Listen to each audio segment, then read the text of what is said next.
ஒரு நபர் தான் வேலையை முடிச்சுட்டு வீடு திரும்பும்போது ஒரு கழுகு முட்டையை பார்க்கறாரு. கழுகு எங்கேயாச்சும் பக்கத்துல இருக்கா, அந்த முட்டையை அதுகிட்ட பத்திரமா சேர்த்துடலான்னு பாக்குறாரு. எங்கேயுமே கழுகை காணும். அந்த முட்டையை அப்படியே விட்டு போக மனசு இல்லாத அவரு தன்னோட கோழி பண்ணையில கொண்டு வந்து அந்த முட்டையை பத்திரமா வைக்கிறாரு. கோழி தான் முட்டை தான் நினைச்சு அடை காக்க ஆரம்பிக்குது. கொஞ்ச நாள்ல அந்த முட்டையில இருந்து கழுகு வெளியில வருது. அது தன்னை கோழின்னு நினைச்சுக்கிட்டு அந்த கழுகு கோழி கூட்டத்திலே வாழ ஆரம்பிக்குது. எல்லா கோழியும் இரை உண்ணும் போது அந்த கழுகு மட்டும் வானத்தை நோக்கி பாக்குது.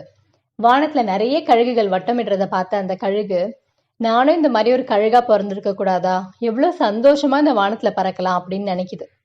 இப்படியே நினைச்சு நினைச்சு அதுக்கு வயசும் ஆயிடுது.